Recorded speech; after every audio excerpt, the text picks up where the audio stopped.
Hey everybody, and welcome to the Truck King YouTube channel. Beside me, my 2019 Ram 2500 diesel. So this is now the 5th installment of me trying to share my ownership experience since I bought this truck. And I've got some really good things to tell you about and a couple of bad ones. Stay tuned.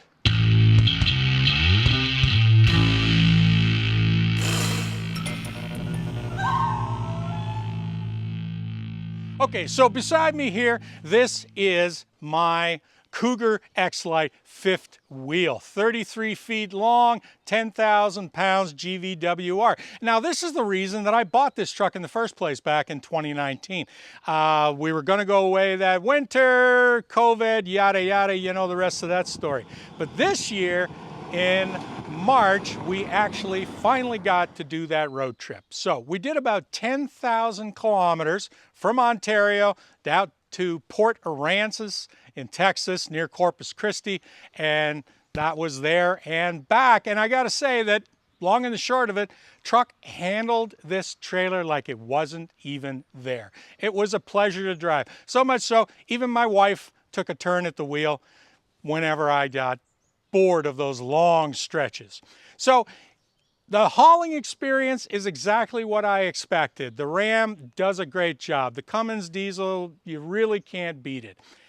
Now, when it comes to fuel economy, all right, so let's talk about that for a minute, because in this particular, it goes for Canadians. You know, here we're limited on most of our highways to 100 kilometers an hour, which equates to 62 miles per hour. Yet most of the states that we are in, the speed limit is somewhere between 70 and 75. And I got to tell you, if the speed limit is 70, I tend to drive 70, and if it's 75, I'm going to go 75, or in some cases even 5 over. So let's talk about running at the speed limit. If I'm running at, say, 65, 70 miles an hour, we're at about 18 liters per 100 kilometers.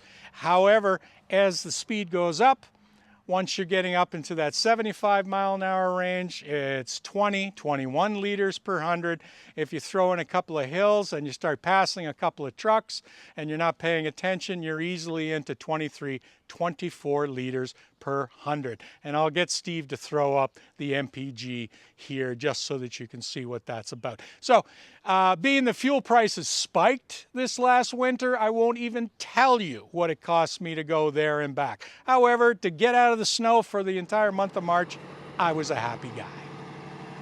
So I want to bring you up to date on what's happening with the tires. If you've been following the series, you know that I switched out the OEM tires for a set of Toyo Open Country AT3s, and I did that when the truck had about 7,000 kilometers on it. At 20,000 kilometers, we did a measurement. We had 12 millimeters of rubber. That was only down 1 millimeter from new. Now I've got 39,000 kilometers, so basically another 20,000 on top of that, and the new number is 11 millimeters. Interestingly enough, it seems to be working out at about 1 millimeter for every 20,000 kilometers.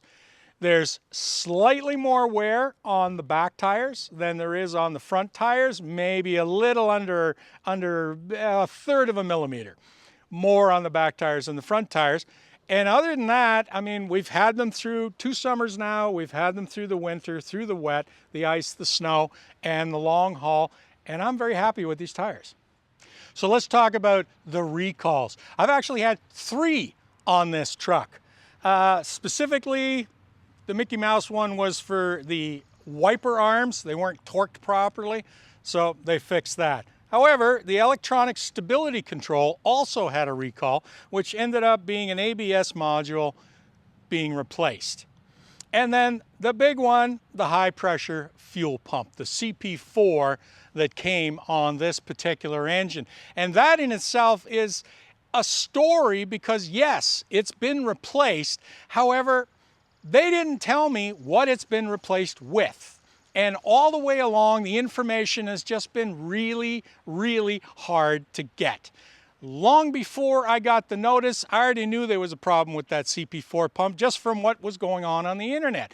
Then when I finally got the notice from Ram, it actually said yeah, we're going to replace it, but we don't know what we're going to replace it with. And then months went by, and I finally got a call that said, come on in and let's do it. Fine, what are you doing it with? Nobody would tell me. It's not listed in the work order. I don't know. I'm the guy that wants to know. Granted, the work's done, didn't cost me anything, but it leaves me with that feeling like, geez, what's next? So for the time being, Ram has honored their commitments. They fixed everything that they say is wrong with the truck, haven't paid any money, but that's not what's going on with the dealer. All right, folks, now here we are driving in the Ram, and I just wanted to add a quick 2 cents from the passenger seat before Dad starts ranting. And it's just to say that every time I'm in this truck, of course I've driven it a lot too, the impression that I get is one of overall comfort. This is such a nice 2500 to daily drive. It's big, of course, but the suspension just takes such good care of you. And that's always been my impression of this truck, is it's actually a big truck you can buy and not be penalized driving it every single day. And I think you've found that basically too, right? Even my mom drives this truck and she's fine driving it every single day. So I think that suggests just how comfortable it really is. Just so long as you don't drive it every single day. Yeah, well, the fuel consumption goes up a little bit. That's not the problem. The problem is it comes back empty. Oh yeah, that's true too. Yeah, the fuel gets used quickly and often. Well, yeah, that was just my take on it. So now, yeah, why don't you tell us about the dealer experience? Because overall, we've both been happy with the truck, and I hate to keep roasting dealers. Dad's had bad dealership experiences. Now we're on to dealer 3, right? Yeah, exactly. I mean, there's the dealer that I bought it at, won't go back there. Had the second dealer that I had oil change issues with, changed the oil and didn't bother to do the filters. I won't go back there. The third dealer that I'm dealing with right now, all in all, they've been decent. They've done the 3 recalls. However, isn't this a joy when the recall is done, and this is directly related to switching out the fuel pump, I get the truck back, and about 25 kilometers later, my power steering goes out. My wife was actually driving it. She calls me. She's just up the road from our house. I went up there, and I opened the hood, and I got power steering fluid all over the firewall, and I can barely get the truck back home because it's now just straight Armstrong steering. And when I start to do a little investigation, I find some of the connecting nuts are basically backed right off. They're not even finger tight. So it's very clear to me that when the pump was changed, the mechanic had to remove certain things to get at it, and he forgot to fix it. Now, look, everybody makes a mistake. Sadly, with this dealer, this is now the second time this sort of thing has happened. When the bumper was repainted and they put it back on, they managed to pinch the wiring harness that activates the front sensors. So that was sheared. I had to go back, and they had to get another wiring harness, which took the better part of 2 months to order in, and then they replaced that. So the truck went back to the dealer on a flat deck. They fixed it. I got it back. But you know what? It's like, should I be happy that they fixed it? Should I be happy that they didn't charge me for it? No, I would have been happy if the problem wouldn't have happened in the first place. And that's where the whole sort of, thing comes in, because nobody talked to me about it. The service manager didn't call me up and said, listen, we know that the guy screwed up. We're really sorry about it. Yada, yada. You had a bad day.